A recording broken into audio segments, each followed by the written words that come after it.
Hello, my friends. Dave Schwartz along with Alex Wilson. We're glad to have you with us here on a Wednesday afternoon. That's right. It's over the hump day. That means we are rolling downhill towards a holiday weekend, and we've got so much more on your Labor Day forecast coming up. But we want to start with people across the Northeast of Louisiana soaked over the past few hours. We've seen some thunderstorms into western North Carolina, a few right along the Mississippi-Alabama state line, and then notice that little spin there in southeast Georgia. Yeah, that's what's left of Erica. Closer look into Mississippi and also Arkansas. We did have some warnings in Arkansas earlier. At this point, just garden variety thunderstorms could bring you some small hail or a gusty wind below severe criteria. Also notice plenty of lightning out there, so that makes it dangerous enough. There is that little swirl right there. Notice that kind of counterclockwise spin there. We got plenty of lightning as well working up through parts of the Georgia coastline. So out there it is going to be dangerous even though you're not severe warned. You don't want to be outside with those storms producing all that lightning. There's a closer look at the radar and that rotation right off towards the west of Waycross. And again, this little spin, what's left over of once tropical storm Erica. Down into Florida, lightning south of 75 and right along the southern part of Florida, also south of Fort Pierce as you travel along 95. Future radar showing the showers and thunderstorms likely to continue at least into the evening. Notice this little swirl eventually heads off the coast, but into the overnight, things will generally begin to quiet down. So you likely will not have as much action during the sleeping hours as you did this afternoon, Dave. Alaska in the news. Global warming, huh? All right, we want to bring you back to the lower 48 where we've got airport delays galore at the big airports. JFK is at an hour.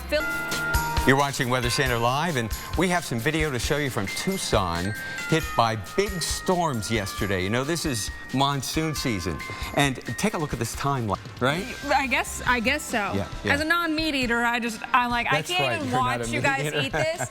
I'll go enjoy my deep-fried Oreos elsewhere. Both nutritionally sound. Let's change the topic from meat to weather. What do you think? Meat Can you handle to that? heat? To heat. Let's like do that. it. It is 30 minutes past the hour here for many parts of the Northeast. But let's talk temperatures. Right now, we are in the upper 80s in Pittsburgh and Norfolk, Virginia. Low 90s in D.C. and Philly. 86 New York. 90 on the dot in Boston. 83 in Bangor. Mid 80s in Burlington, Vermont. That jet stream, it's well up to the north. And so the highs that we're seeing are more typical of what we'd get in mid-July. We're talking 10 to even 25 degrees above average across parts of the Midwest and northern plains. But through the Northeast, 10+ degrees above normal for you. So it's feeling more like midsummer.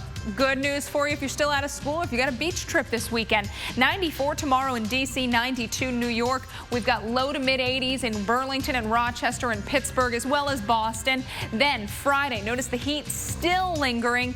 85 for Buffalo, 88 in Pittsburgh, 88 in D.C. Head to some of those museums. If you're on Labor Day trip and you're going to D.C., there's tons of museums. They're air conditioned.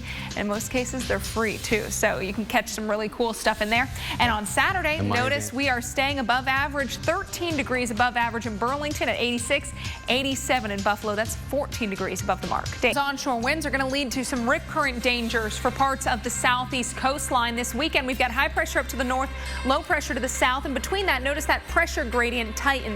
And that's going to lead to some more brisk winds. And notice how they're onshore from the Carolinas all the way down towards Florida. So when we're dealing with that makes the rip current danger go up. Here's how we get a rip current. You have those waves breaking over the sandbar, and as it works into the sandbar near the shore, that water rises, and that also creates a pressure gradient. So you're noticing a theme here.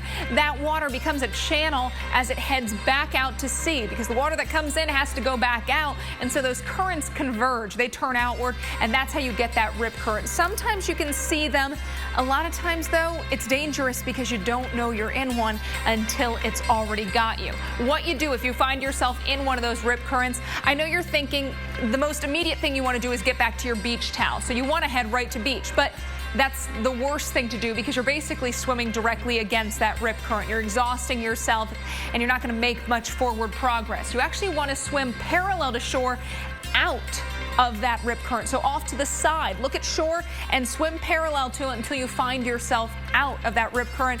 Dave, you know, if you're not comfortable doing that, wave your arms and just get the attention of somebody like a lifeguard who can come out and help. Let's check in. Yeah, the relief is on our way. You know, today the fire danger stays high because we still have the breezy winds. Red flag warnings up for parts of Nevada and Eastern California, I should say. We've got eastern Idaho, western Montana, and much of the state of Wyoming also included within that red flag warning. There are the active fires right now, and you can see the showers working through parts of western Oregon and Washington, northern sections of Idaho.